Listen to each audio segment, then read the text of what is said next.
Hello my friends, and welcome back to the rabbit hole. In today's video, I am going to be sharing with you the most used makeup in my collection, but not in the type of way of, well, I think this is the makeup items that I use the most. Instead, I tracked them. For an entire month, I wrote down every product that I used, especially in a fun setting as opposed to trying things for videos, just everything that was for fun, and this was during Mardi Gras, so you know I had a lot of fun with my makeup collection. And I thought it might be most fun for me to share this with you and comment on what surprised me, what I expected, and by the way, I am wearing everything that is my most used makeup right now. So let's start this video out with base products, and we'll start with primer.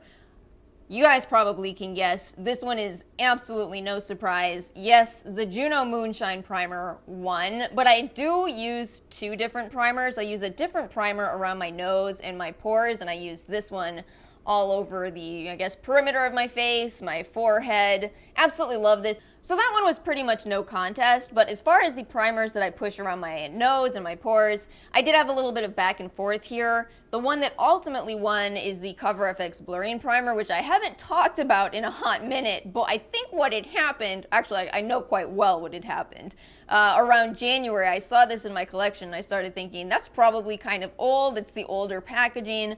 We probably need to finish that off, so that's what I'm trying to do with this. I'm making some serious progress, but I do use so little at a time that it's taken a while. And in addition to that, I did use illuminating primers a couple of days, but nowhere near as much as this combination.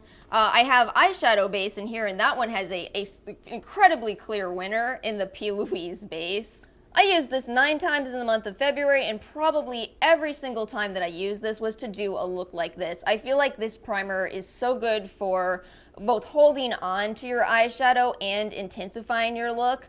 One of you guys had recommended to me a while ago that the Anastasia primer combined with any other eye primer kind of does the same thing, so I did start using that, but I still ultimately prefer this. But if you don't have this, don't fret. If you have the Anastasia one, you can come quite close with that combination. Y'all see how I'm really not trying to get you to buy anything? We have a very big video announcement coming quite soon to this channel. So then for mists, there were really only 2 mists that I used. I used the Amara Vixa spray to set my foundation, and then I used the Urban Decay All Nighter to fix it in place. This is now empty and filled with 70% isopropyl alcohol, so it's going to go back by the door, but I did finish this. I finished this in that month, so not at all surprised that that was my most used. This one, not really surprised either, because I'm trying to finish it off. It's the Summer Solstice variation, but as soon as this is done, I'll finish off my Milani or whatever else. I don't think I'll ever buy another Urban Decay. It's a very good product, but for me, especially with dry skin, I think that Physicians Formula and Milani both have products that very much compare. For foundation, oh my gosh, I cannot believe how many different foundations I cycle through. Hold on, let me count. 1, 2, 3, 4, 5, 6, 7, 8. I used 9 different foundations in the month of February. So this actually did surprise me. I don't think I realized, I think I'm doing this unconscious thought process every time I go to grab a foundation where I'm determining the level of coverage I want for that day. Do I want SPF? How do I want that foundation to wear? I never really realized that I do this. If you asked me, I would have told you, oh, I reached for the Shiseido foundation probably the most, which is actually ultimately true. I did wear this one 6 times in combination with another foundation because it's just slightly too deep for me right now. But I also wore the Bite Changemaker foundation 3 times. I wore the It Cosmetics Bye Bye foundation 2 times, which I ended up regretting. The Urban Decay All Nighter foundation, that's not the name of it. The Stay Naked foundation. Somehow this never dawned on me until I was sitting here and I'm like, that's not the name of you. So I feel both surprised and not surprised at all. Surprised because, again, I didn't know I was doing this, and then not surprised because that does make sense for me as somebody with, you know, potentially reactive skin. Ooh, I'm breaking out right now. Oh, am I breaking out? As somebody with that skin type, I do put more thought into, you know, what's covering that area of my skin. So I'm not surprised, and yet I am surprised. But for concealer, we got 12 times here of the Ulta Youthful Glow Concealer. And in addition to that, everything else, except for when I was testing the Pat McGrath that I got through Influencer, Everything else is drugstore. The Revlon Candid Concealer, the e.l.f. Hydrating Camo Concealer. I stopped using high-end concealers. This is surprising to me. I had no idea this happened, but I love this concealer so much. The Ulta Youthful Glow Concealer is just everything I ever wanted in a concealer, and it's so cheap. But it's almost interesting to have a holy grail to this extent. I feel like there's a lot of products that I enjoy, but I cycle out other products. This one I almost consistently use, and I've finished off a lot of these. We're about to finish this, and that'll be number 4. And then for powder, it is indeed the Cover FX Perfect Setting Powder. This one is an old holy grail to me, because for a while I absolutely loved this. For a while, Too Faced's powder replaced it. Then I quit buying from Too Faced and went back to this. But I will say, this doesn't quite tell the full story, because I actually use a lot of different powders in different ways. I grab the Becca Be a Light palette, or I grab the Laura Geller old pressed powders that I don't even know the name of, but I've been using for years, and I'll just kind of dab those over any spots. I actually, at this point in my life, genuinely think powder foundation covers my acne better than concealers. Yeah, I didn't use a spot concealer at all for the month of February because I was using powders. I also used the Hourglass Diffused Light under my eyes. For bronzer, blush, contour, and highlighter, I'm going to start with contour. I almost always use the Anastasia Fawn Stick that I've never actually talked about on camera, I believe. This is the Fawn Stick Foundation. I used to use, well, before this, I completely panned my Anastasia, wow, it's really hard to remember the names of products you haven't used in a long time. The Cream Contour Palette. I panned almost all of the contour shades in there by kind of mixing them together. So when I panned that, I thought about it and I was like, I don't want to buy another cream contour set because I never touched the highlighting shades, never touched them. So I figured, you know what, I'll try the foundation sticks because Ara had gotten me one of these in a challenge video that we did a while ago, and I actually liked it in spite of what everybody else said. So yeah, this became my most used contour. I'm not at all surprised by that. And also, before I got into the Anastasia Cream Contour Kit, I was using the Fenty Matchsticks, but those are a little bit stiff, so I didn't love it. I loved the principle. I'm a cream contour girl. I love cream contour way more than powder contour. But yeah, this is fantastic. No regrets at all about this purchase. I mean, I think I got it for $10. You can't regret that, you know what I'm saying? And then for blush, not surprised here, it is my 2 new e.l.f. primer infused blushes. I just fell so madly in love with these, and I love using them together. Although I will say, looking at this list, MAC's Modern Mandarin did come close. I used that 3 times in the month of February. What else? What else did I use a lot? The Ulta blush, I'm surprised how much I used that. The Bare Minerals Bouncy blush, I'm not surprised. I'm not surprised by how much I used that. And the Bobbi Brown cream blushes, that's another one I don't really talk about on camera, but for lower makeup days where I'm not really even touching powder, those are really nice. For highlighter, I am shocked. I am actually completely shocked. What would you think my most used highlighter is? Would you think it's Over Space Baby, one of the Kilowatts from Fenty, something really intense, right? It's the Flesh Jump Highlighter. So I did have to really sit down and ask what on earth happened here, and my theory is all of the highlighters that I love so dearly that are, you know, these intense specific colors, I do find that I want to make sure they match whatever I'm going for. You know, maybe I'll use Space Baby with a blue look. I've got purple highlighters from Fenty. I could use those with a purple look, but I think what it is a good, really good matching champagne highlighter.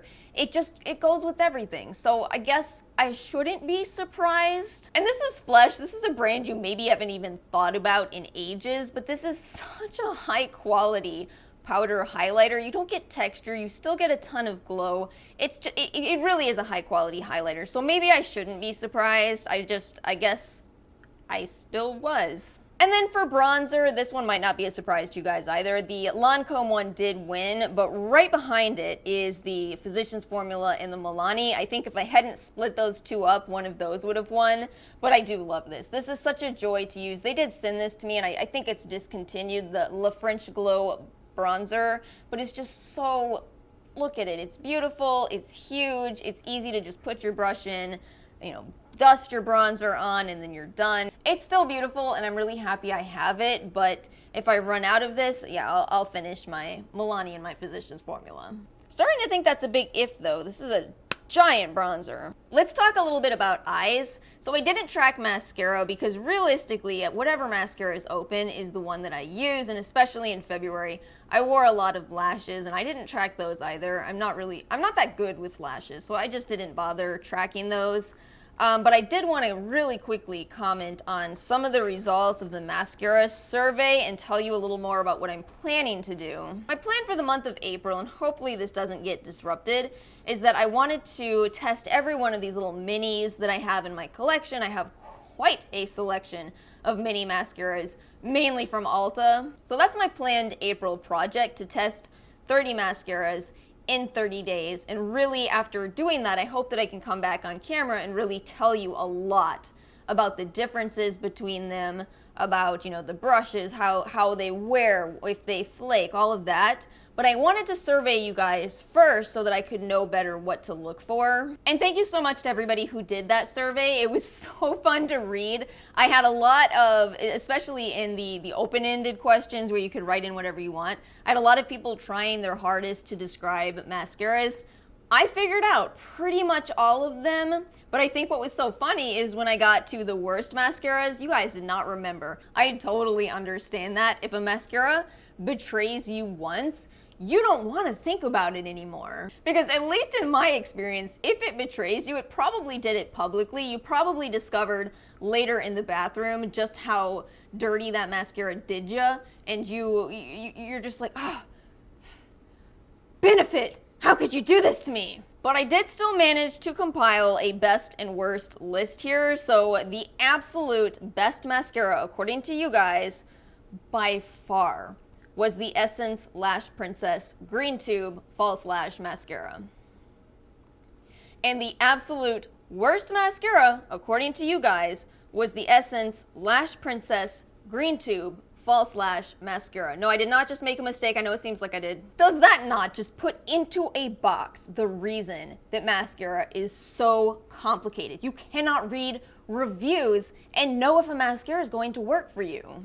And just if you guys are curious, the other bests were L'Oreal Lash Paradise, Milk Kush Mascara, Lancome Monsieur Big, Thrive Cosmetics, and the other worst was the CoverGirl Exhibitionist Mascara, which I've never tried, and the Too Faced Better Than Sex. So anyway, I thought I would go ahead and share that so you guys know I'm going to try my hardest to take everything you guys said into account and do the best reviews of mascara I can, and maybe, just maybe, but no promises, at the end of April we'll be able to understand mascara a little better. That's my hope. So let's talk about my most used eyeshadows, my most used eyeshadow palettes.